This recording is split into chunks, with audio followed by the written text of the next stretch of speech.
I want to bring in Senator Bernie Sanders, independent from Vermont, who is a member of the Budget Committee. Always good to see you, Senator. Good morning.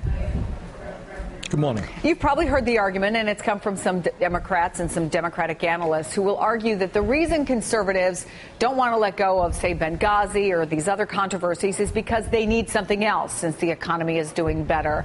But do you believe we're out of the woods, especially given the unemployment rates? Well, Chris, that is a great question, and the answer is a definitive yes and no. Compared to 2008, no question, we're doing much better. Unemployment is down.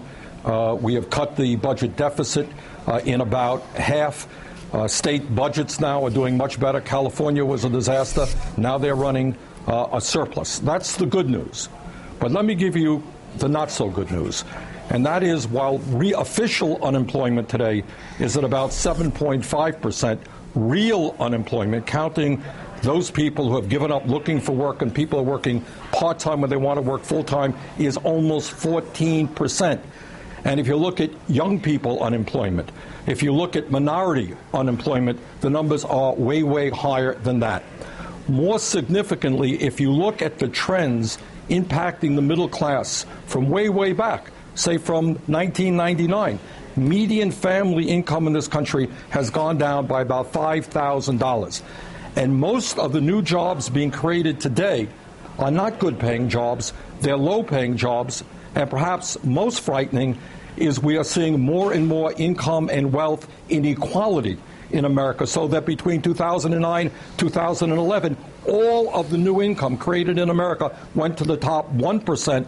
And in terms of wealth, my God, the gap between the very, very rich and everybody else is wide as it has been since the 1920s. But you know, Senator, what Republicans will argue to that. They'll argue that, in fact, you've been saying that there's this big gap between the rich and poor, that we ought to tax the wealthy more. We've been saying the exact opposite. We are the ones who said the sequester would not be a doomsday scenario. We are the ones who said the 2% payroll tax increase will not kill us. And look, it hasn't. What would you say to those Republicans? Well, what I would say to those Republicans is that right now there is massive suffering in this country, and that is my point. The fact of the matter is that unemployment remains much, much too high, and despite what my Republican friends are saying, we need a massive jobs program to put people back to work, rebuilding our crumbling infrastructure, and transforming our energy system away from fossil fuel to energy efficiency and sustainable energy. You talk about sequestration. Right now, there are millions of seniors who need the Meals on Wheels program, and that program has been cut. So you're having some of the most fragile people in this country. I know that they don't make big campaign contributions to the Republican Party. They're sitting at home trying to get a decent meal a day, and our Republican friends have fought to cut that program. You got kids graduating college today deeply in debt, and our Republican friends want to cut the Pell Grant program. So what I would argue is that for significant numbers of people in this country today, the economy is not doing well. It is doing pretty badly, better than it was in 2008. Other point that I would make, Chris, despite all of the criticisms of that stimulus package, which created millions of jobs when we desperately needed, I think that program, in fact, worked and helped us get out of the worst part of the recession. So what do we do next? And I'm going to talk about the budget for a second here, because we did hear for years from Republicans that the Senate didn't pass a budget. Well, this year they did pass a budget, but of course now nothing has happened.